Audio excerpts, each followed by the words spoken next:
¿Qué tal, Federico? Buenas noches. Buen día, profe. Buen día, perdón. Buenas noches, sería. ¿Cómo está? Es la costumbre. Bien, profe, bien. Gracias a Dios, profe. Qué suerte. Bueno, vamos a empezar mientras conecta a Araceli. Dijo que se iba a conectar para las 7. Vamos a ver. Dale, profe. Bueno, vamos a empezar hoy con que sería la valoración del estado nutricional, ¿sí? De cada paciente. Primeramente, luego tenemos que entender que todos necesitamos diferentes cantidades, necesitamos diferentes proteínas, diferentes cantidades de carbohidratos, de cantidades de grasa. Entonces, siempre tenemos que tener en cuenta eso, ¿sí?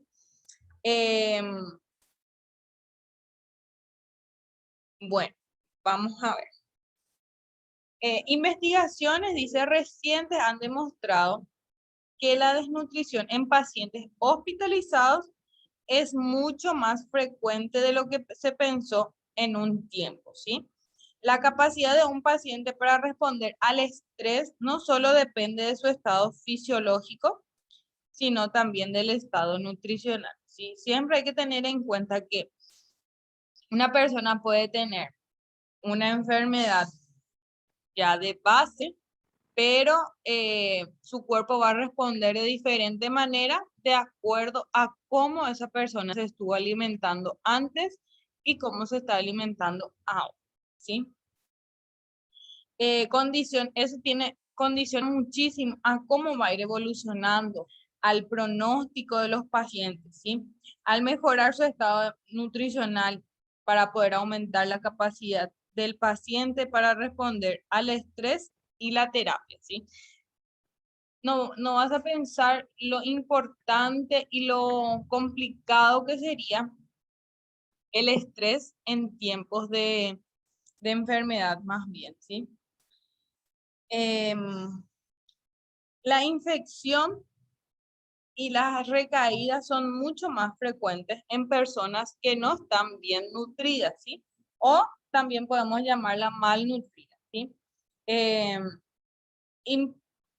Implica muchísimo lo que sería el estado nutritivo de esa persona, si hace alguna actividad física, si tiene algún vicio, ¿verdad? Que es importantísimo también, por ejemplo, el alcohol, el tabaco, tiene mucho que ver eso, ¿sí?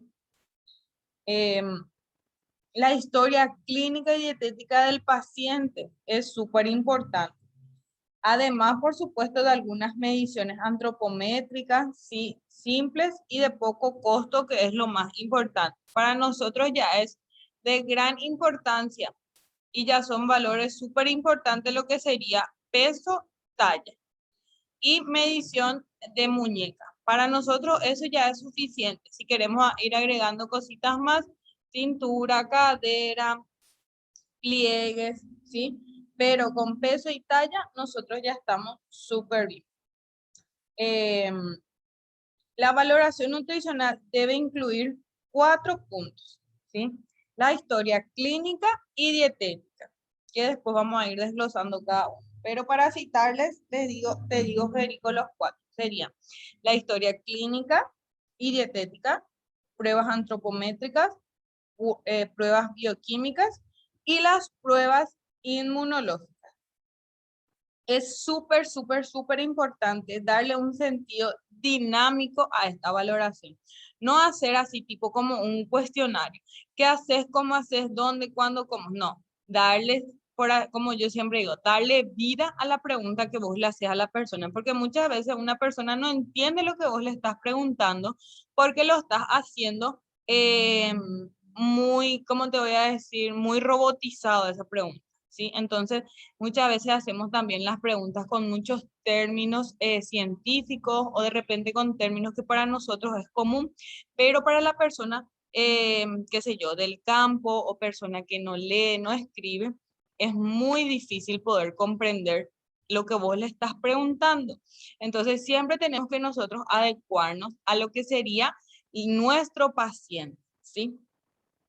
se debe efectuar también las mediciones en un intervalo de 10 a 15 días para poder ver los resultados que tuvo o que tiene las orientaciones que nosotros le estuvimos dando, ¿sí? Acá me escribe Araceli. Voy a contestarle, por favor, un ratito.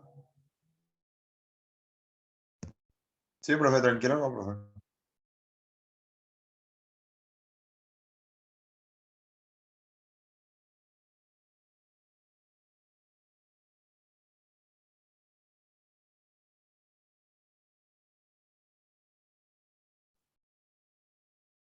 Bueno,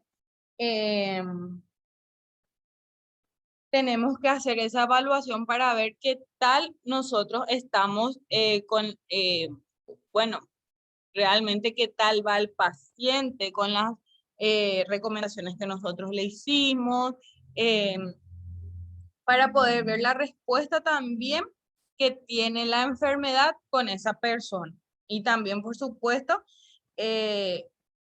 la medicación, si es que hay que aumentar, si es que hay que disminuir, si podemos quitar, ¿verdad? Muchas veces los doctores te recomiendan nomás ya si directamente tenés, por ejemplo, triglicéridos, ya te recomiendan nomás ya un antilipemiante, pero muchas veces ellos no te recomiendan que podés disminuir ese poquitito de triglicérido que tenés fuera del rango que puedes corregir con la alimentación. Directamente nomás ellos ya nos dan un medicamento que es para bajar el colesterol, ¿verdad? En ese caso siempre sería bueno poder optar primeramente por el método natural y luego, si es que no baja, ya es más agresivo, ya no tiene, digamos, retroceso eso, ahí sí buscamos otra alternativa, ¿sí? Bueno, como primera instancia, entonces vamos a ver lo que sería la historia clínica y dietética, ¿sí? Tenemos que tener en cuenta que esto se debe registrar y analizar, ¿sí? No solamente ir anotando, ir haciendo preguntas, sino más bien quitarle el jugo a todas esas preguntas que nosotros vamos viendo, y a todo lo que podemos ver también, ¿sí? Porque en clases anteriores dijimos que la diabetes, por ejemplo, es una enfermedad también silenciosa y que muchas veces ya da señales y signos en nuestro cuerpo que nosotros de repente no nos percatamos o pasamos por alto. Por ejemplo, la acantasis que nos sale en el cuello, ¿sí? Que sería como unas manchas negras en el cuello, tipo con unos lunarcitos así. No sé si vieron. Voy a, voy a mostrarles un poco la imagen de eso para que vean. Un ratito voy a compartir esa imagen.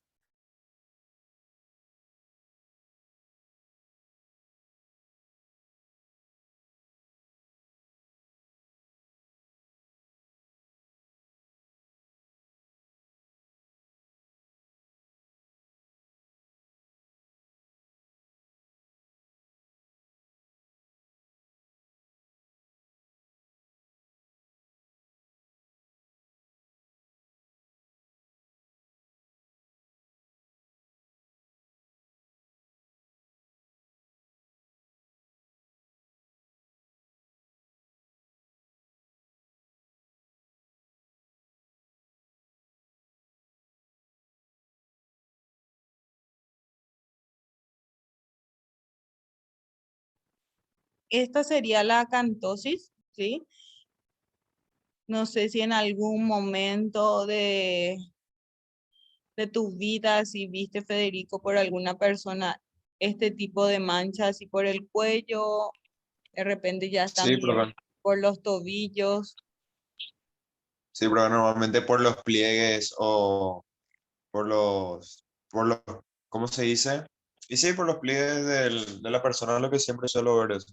Sí, realmente en el cuello es lo más común, pero también así, de repente así en el codo, en el brazo, después por la axila, como dijo en clase anterior también Araceli, y de repente esas son las pequeñas señales que nosotros podemos ir viendo y también ir anotando, ¿verdad? Porque le podemos decir, más o menos, ¿hace cuánto que tenés esa mancha en el cuello, ¿verdad? Y te dicen, nunca luego ni se dio cuenta de que tiene esa mancha en el cuello, sino te dice que parece que es suciedad. Sí, ahí sí que ya es peor si te dice lo que es suciedad ya, ¿verdad?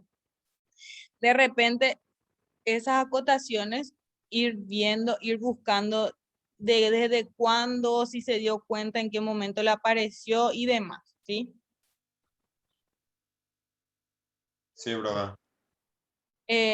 También tenemos que, por ejemplo, este es uno de los casos que podemos ver, ¿verdad? También están, por ejemplo, la hinchazón de las manos, ¿verdad? La vez pasada tuve una paciente y le dije, ¿vos consumís mucha sal?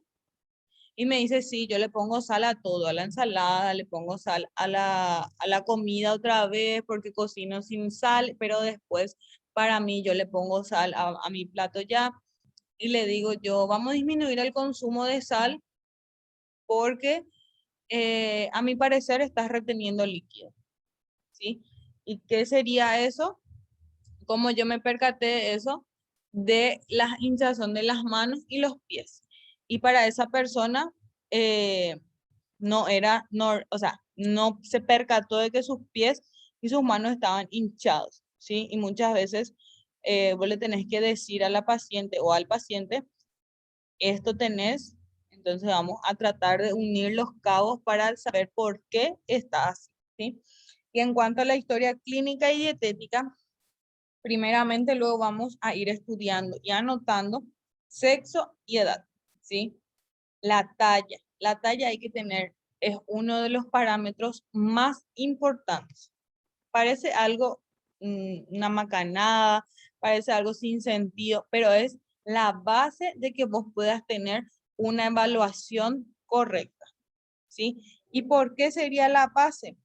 Porque a partir de ello vos vas a quitar tu índice de masa corporal, vas a saber si tenés, si tu paciente está con obesidad, con sobrepeso, con desnutrición, ¿sí? Si vos partís de talla equivocada, ya vas a tener un diagnóstico errado, ¿sí? Y eso es lo que nosotros no queremos. Siempre es importante también no hacerle la talla cada vez que viene, si es que hacemos consultorio, si es que viene cada 15, por ejemplo, no, ¿verdad? Pero, por ejemplo, cada un mes y medio, le volvemos a hacer la talla para tener, digamos, un diagnóstico más certero, ¿sí?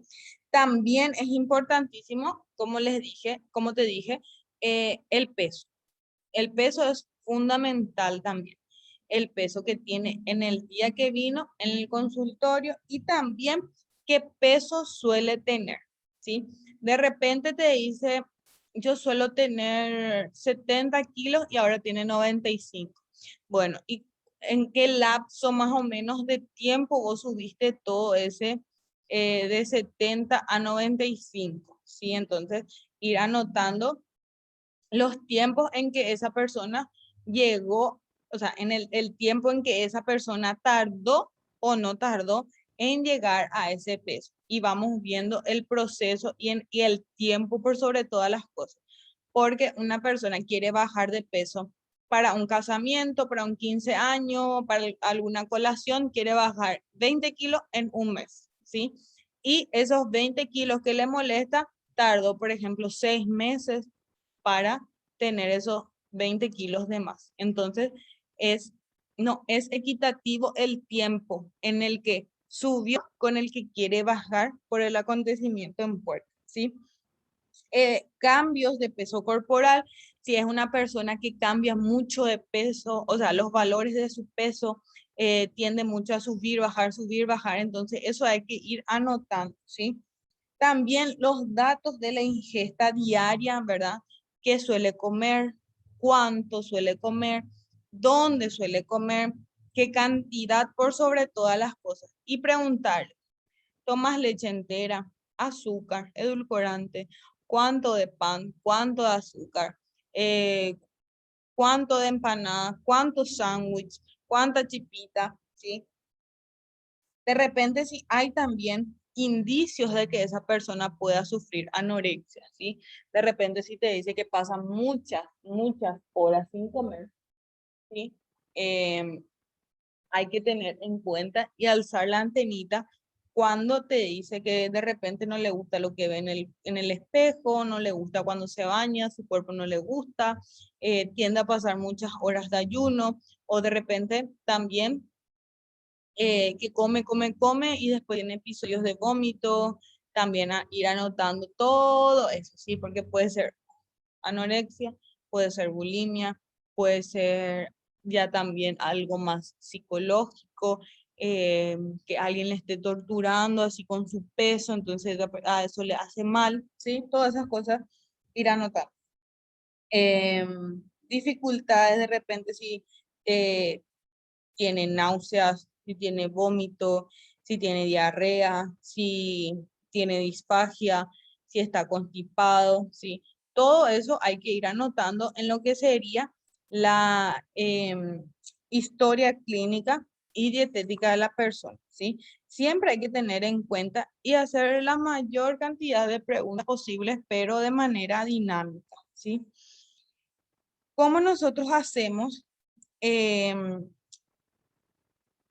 para que esa persona tome conciencia de que es súper importante la anamnesis alimentaria? ¿Qué sería la anamnesis?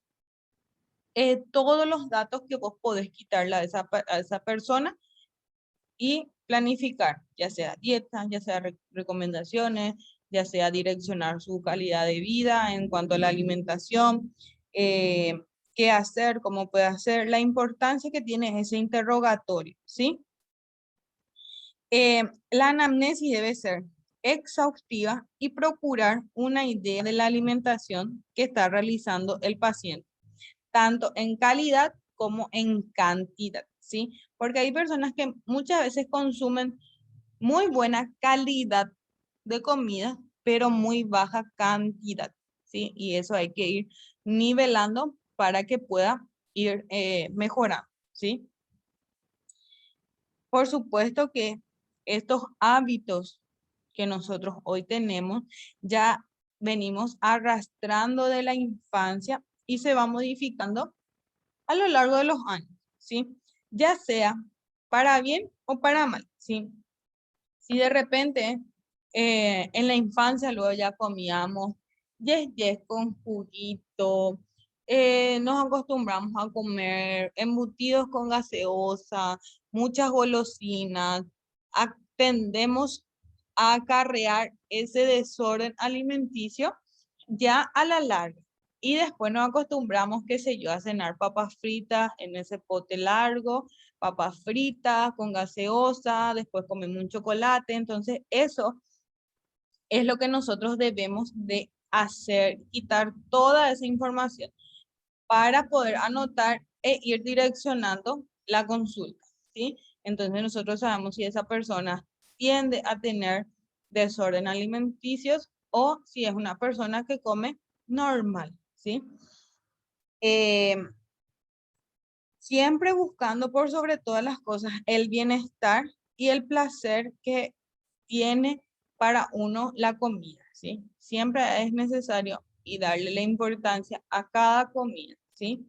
Planificar una dieta, todo cambio, hay que entender también que todo cambio brusco de alimentación puede afectar muchísimo en cuanto a lo que sería física y psicológicamente al individuo, ¿sí? Físico, ¿por qué? Porque de repente para una persona que sufre de obesidad, quitarle, por ejemplo, el pan o la gaseosa o los embutidos, parece que le trabaja psicológicamente y como que le afecta más, como que le acelera más, le irrita más. Entonces ahí también ya influye lo que sería la parte psicológica y también cuando de repente está haciendo ese pequeño esfuerzo y no ve resultados en su cuerpo, ¿sí?